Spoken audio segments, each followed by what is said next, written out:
I was raised in the generation of like, I remember the dial-up internet sound. I remember not having any internet. And so I remember at an early age going to the mailbox to clip magazines and stuff different clippings under my mattress. And I remember stumbling upon a hardcore pornographic magazine when I was on a like Boy Scout like trip. You know, it was a magazine in a random house we were staying in that they had no idea was there. Yeah. So again, very much what most people's story is, which is an inappropriately early age of exposure.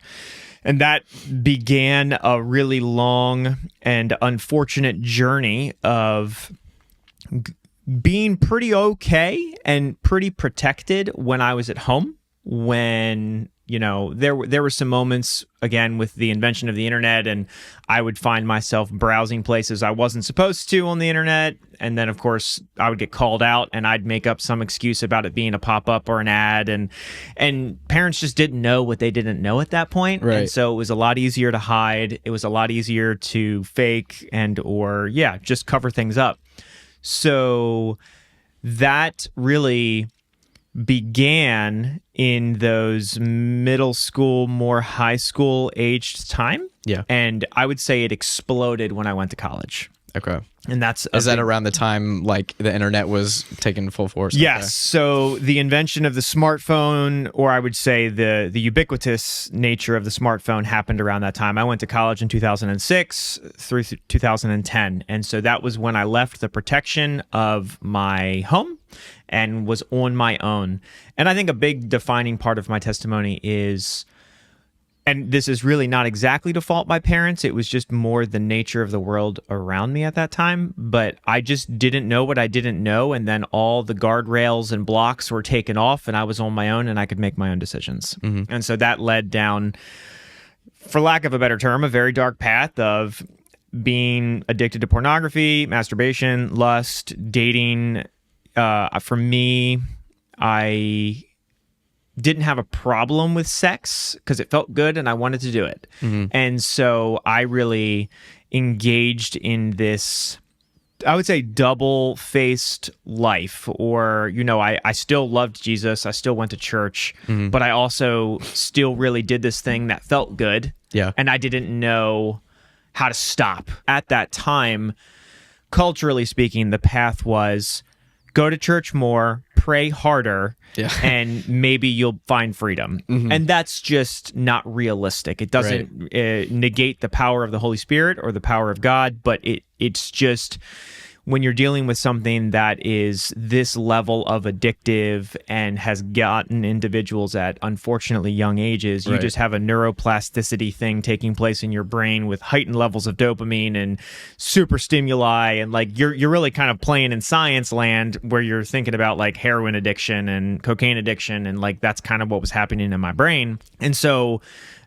we can double click on any pieces of this testimony part, but I spent the better part of well over a decade struggling in the deep throes of addiction, in the deep throes of struggle, and then the definition of insanity is doing the same thing over and over again, expecting a different result. And that was really, you know, everybody has a different aha moment, but that was mine. And so in my testimony, you know, I got to a point where I was like, well, I'm going to start doing things differently, because why should I keep acting the same way and expecting different results? So it's like, all right, I'm going to actually find self-control and pursue relationships where sex was off the table, where, any level of intercourse was off the table. How young were you when you found like the magazines? Because you said you were cutting stuff out. Yeah, the JCPenney magazines and the Victoria's Secret magazines, I was probably 10, okay. 11. Yeah.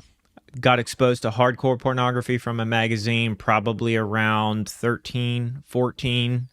It's all a bit of a blur, but something like that sounds right. How do you think that affected you as a kid? I really just stayed in isolation with this fascination and this draw experience that I was having at this early age. Mm-hmm. And it just became this defining component of my life. It wasn't like I didn't have another life, but it was just always a massive factor.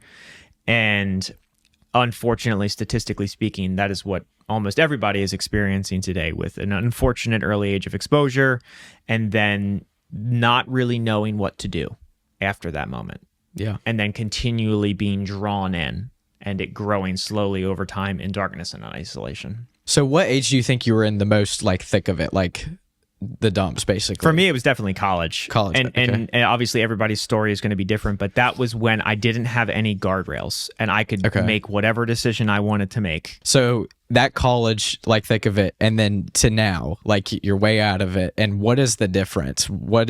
How is that manifested in your life? What are the positive, I guess, benefits you could say that has changed your life? Oh, wow. That's a crazy question. I've never thought about it that way. I was a different person. I am a different person today than I was then. And if I look at myself in the throes of my decade plus struggle, it was very fixated on women and dating and pursuing pleasure. And it was my North Star.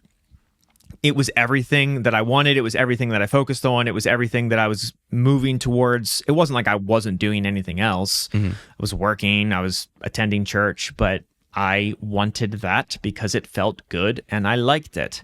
And now it's fascinating because I look back on that season of my life and I look back on the actions and decisions that I was making and I'm like, who was that person?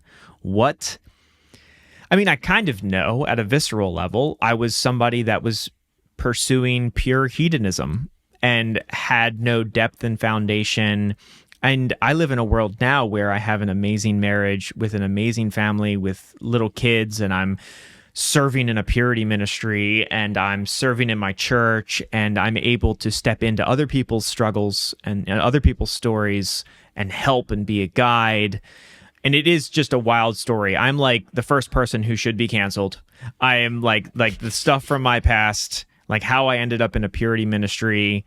It's all just God gets all that glory. There's nothing special that I get. It is God's story and God's glory of how he took me from the man whore, sexual debauchery, 10 plus years of that crazy to where I am today. And that doesn't mean I'm on a pedestal now. Oh, look at me. It's just like God can do that.